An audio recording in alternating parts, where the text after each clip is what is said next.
Welcome to Just One Q. I'm Dr. Melissa Horn, a diversity, equity, and inclusion expert and advocate. In this podcast, I chat with industry experts about the latest scientific trends related to diversity, equity, and inclusion in the workplace. Each week, I ask one burning question tied to current events. Our goal is to leave you with the tools you need to drive change in your own life, both personally and professionally. Many of you have probably heard the term neurodiversity, and like me, you've probably gone to Google to research it. I'll admit that this is a blind spot of mine, and I'm sure I'm not alone. We're just beginning to scratch the surface of this huge topic, and really how workplaces can better support neurodiverse employees. With that being said, today's burning question: what do employers need to know to better attract and retain neurodiverse employees? To answer today's question, I'm joined by Wanda Deschamps. Hey Wanda, thanks so much for joining me today. Thank you so much for the opportunity, Melissa. So Wanda's ultimate goal is to increase the participation level of members of the neurodiverse population in the workforce, with a special focus on autism, due to her own diagnosis at midlife. Prior to founding Liberty Co., Wanda enjoyed a 25-year career in the philanthropic sector, serving as a consultant for KCI Canada, a leading fundraising consultancy, as well as an institutional development leader. A champion for inclusivity, she enjoys writing under the banner of the Inclusion Revolution, a worldwide movement launched in 2018 to spearhead broader thinking about disability, especially disability employment. Wanda is also the catalyst behind the hashtag Women for Women Collective, focused on gender equality through supporting other women. Combining these two goals provides an avenue for Wanda to be an advocate for women with autism, including as a participant in research into autistic women's experience in the workplace. As a means to further help create safer and healthier workplaces, she is the co-founder of the National Day of Conversation about Sexual Harassment in the Charitable Sector. So, Wanda, my question: what do employers need to know to better attract and retain neurodiverse employees? Well, thank you again for the opportunity. This is a huge topic. It's a really important topic. And I would like to start by saying what is important for employers to know: that the neurodiverse population has so much to offer. And when we talk about neurodiversity, we have in our minds autism, as well as ADHD, dyslexia, and other different kinds of neurology. As you mentioned by reading my bio, I am most familiar with autism due to my own diagnosis at midlife, as well as the diagnosis of our two sons. So the main thing that employers really would benefit from knowing is that we have so much to offer, that it's largely an untapped community. And that's an unfortunate reality that, as you mentioned, I'm working to change. And the final thing that's important to know is that we do approach things differently. We think differently. We have a different kind of neurology from the mainstream population. And different does not mean bad. It means different. And so the upside is that we bring new approaches and new ways of thinking, ideas that might not emerge if there wasn't this kind of diversity in a group within a workforce. Mm-hmm. We do need some understanding, and we need acceptance for our differences, because they are positives when our strengths are played to. So, Wanda, you mentioned that the neurodiverse population is an untapped resource. Could you maybe just tell our listeners how broad? Because I think when we think about disability, we often think about disability that we can see, but this is really an invisible disability. I think most folks may notice someone might be different, but they have no idea really that they may be neurodiverse. So we're talking about a huge population. So the disability community worldwide is 1.3 billion people. Wow. And the vast majority of disabilities are invisible. And so many people have their own opinions about the term disability. Okay. And I will use it for our discussion today because of that context setting. So if we think of over 80% of disabilities are invisible within that 1.3 billion. we're talking about millions and millions of people. And so, yes, when your neurology is different, you look the same as everyone else. And that's why we keep coming back to understanding and acceptance. So if you look at someone and they appear the same, like any other member of the mainstream population, we're asking people, as we learn more and more about invisible disabilities, that we keep in mind, even though someone might look the same, that the neurology is different. So they think, and especially in terms of autism, we often communicate very differently. Right. So that we're looking for individuals to lay down their judgments and be open-minded. Just because someone communicates differently than you doesn't mean that there's any kind of ill intention. It's that they're processing and then sharing information differently.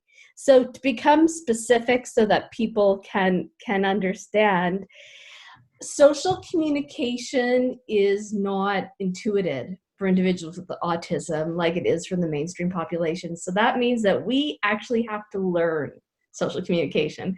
So I had to learn small talk. I know that may sound very strange, but it's true. And that is to give you an example that I really hope will help aid in understanding and acceptance. The pandemic has changed the way that we're working. And I've read that this has been a watershed moment for the neurodiverse community in terms of the ways of working that would, I think, actually maybe suit some folks better, or that they've been fighting for. And now, that there's been this huge shift. Maybe you could speak to that a bit. It really has been. It's been a huge shift. So basically what has taken place is that requests that disability advocates have been championing for years and were denied because they were viewed as being inconvenient, expensive, and a burden, were actually put in place literally overnight in March because the workforce had to move home and work from home. So when we think of things in terms of flexibility around working hours, increased technological supports, and some shifts in terms of communication that would really help, especially members of the neurodiverse population, and within that, individuals with autism, those have happened because they had to happen for everyone. Right. And so two really important factors that we've learned from is that the immediacy with which this took place and the productivity it's enabled. Right. So these requests denied for so long because of so many concerns, including around productivity, were basically unfounded. Right. Because the economy has continued. Yeah. While the workforce, and in some cases, productivity has increased. Right. And some large corporations are looking at not returning. Yeah. Yeah, absolutely. There's many. The way that business operated previously, because there's been so many gains. So yes, a watershed moment for the disability community and especially the neurodiverse population. And we are really encouraged. And we realize, though, in saying that, we can't take our hand off the wheel for a second. Absolutely, we need to continue the advocacy to really ensure that the momentum that we have is maintained and sustained. Absolutely. It's interesting the way that we think about inclusivity. And often there's this idea that we have to make accommodations for one person, or that this person, in order to fit into the workplace, they need to change. And what remote work has really shown right now is that when we make the workplace work for everyone, we all benefit. I think that that's a really interesting takeaway. We need to change. It's making the workplace inclusive for all. If we allow people to turn up, when I say turn up, whether that's turn up virtually or as their authentic selves, they are happier and more productive. And therefore, overall, the workplace is more productive, the economy is more robust. And this is something that, again, so many have been advocating for so long, but COVID has really put a spotlight on it. And it's furthering the inclusion revolution. Yeah, so you've mentioned that, the inclusion revolution. So I'm just thinking about what employers could sort of take away from this. You've mentioned increasing your understanding and awareness. Now, what about in terms of, because I think neurodiversity is still a really new idea for many folks, what do people need to do to make sure that they're being inclusive? Or you mentioned that this is a hugely untapped population. So what are things that they could do to attract and retain their employees? Well, you hit on something that's really important, and that is disability is a dimension of diversity. Right. So, along with race and ethnicity and sexual orientation and other aspects of identity is disability. Right. So, it is a shift. It is doable, though. So, yes, in terms of what employers can do, education and awareness, paramount. So follow the inclusion revolution, the hashtag. Become familiar with the Valuable 500, founded by Caroline Casey and Paul Pullman. And that's about bringing on side 500 of the world's largest companies with a commitment that disability is added to the agenda of the highest levels of the organization. And from that will be a practice of building disability into all diversity programs, and that includes hiring.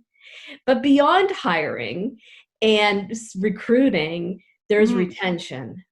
Right. So that's ongoing education and training, and knowing that individuals with disabilities are perhaps going to approach things differently in the workplace. Again, it's not bad, it's different. And if we play to individual strengths, like in any case, we know that individuals will be so much more productive. To make this definitely understandable for folks. So I'm talking about within jurisdictions, things that are really helpful, of course, are being aware of labor legislation. Of course, in Canada, the Charter of Rights and Freedoms, but then specific policies within the workplace to really know and understand what are employers to be held to account by, what standards, responsibilities, and what are employees' rights. So this is really, really important and is only becoming more important. And then again, to drill down, bring on side individuals who have the knowledge and the training and the awareness for disability in the workplace, generally, neurodiversity specifically, and what can a program that includes neurodiversity within disability employment really look like. And again, it's beyond recruitment and hiring. It's then once you've ensured that you have a diverse workforce and you have representation across all forms of identity, what does this mean in terms of retaining your talent? And you mentioned the word inclusive, and it's very much that, ensuring that in the long term, you have an inclusive workforce. Wow. I could keep talking to you forever about this, because obviously there's so much that I don't know, and you're just wonderful to speak to. I want to sort of just recap for our listeners the important points that you just mentioned, and really making sure when we're looking at inclusivity, it's across all spectrums of identity, including neurodiversity. And so looking not only at your obligations in terms of the broader legislation, but then also reviewing your internal policies.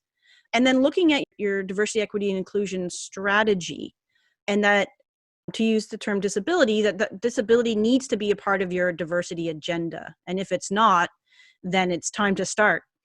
And then in terms of supporting and attracting and retaining, really the important thing, retaining neurodiverse talent, is looking at how are you recruiting?